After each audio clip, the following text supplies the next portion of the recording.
Hello friends, అందరికీ అస్సలాం అలైకుం. డ్యూటీకించి రాగానే ఏం చేద్దాం అనుకుంటే అన్న అన్నాడు పూరీలైతే చేసుకుందామనంటే, సరే పూరీల మీదకి ఏం కర్రీ చేసుకుందామనంటే ఎగ్ కర్రీ అయితే చేసుకుందామనంటే, నేను ఎగ్ కర్రీ ప్రిపేర్ చేయడానికి నేనైతే వెజిటబుల్స్ అన్నీ కట్ చేసుకున్నా. అన్ననైతే పూరీలు చేయడానికి పూరీలైతే ప్రిపేర్ చేసిండు. దాని తర్వాత కిందికైతే పోయిన తర్వాత ఒక ప్యాన్‌లోనైతే ఆయిల్ పోసేసి అయితే మొత్తం పూరీలనైతే ఆహ్, గొల్లిస్తున్నాం. దాని తర్వాత చూస్తుర్రుగా పూరీలైతే మంచిగా వంగుతున్నాయి.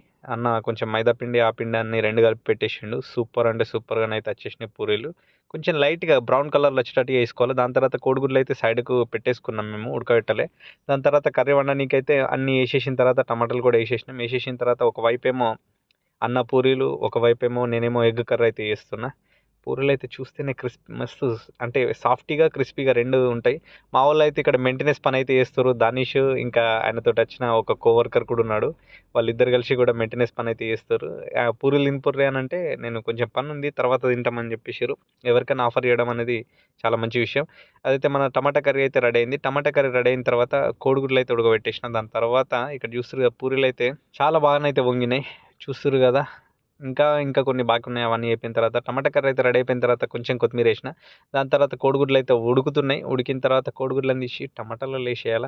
టమాటా కర్రీ, కోడిగుడ్లు అయితే 2 రెడీ అయిపోయినాయి. రూమ్‌లోనైతే దస్తకాన్ అయితే ఏసేసిన తర్వాత మాకున్నది ఒక పెద్ద ప్లేటు. పెద్ద ప్లేట్‌లోనైతే కర్రీ అయితే సర్వ్ అయితే చేసుకుంటున్నాం.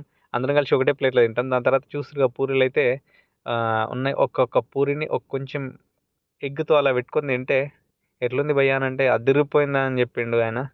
మామూలుగానైతే లేదు. సూపర్ అంటే సూపర్ అని చెప్పేసిర్రు. మన ఛానల్‌ని మాత్రం మర్చిపోకుండానైతే సబ్స్క్రైబ్ అయితే చేసుకోండి.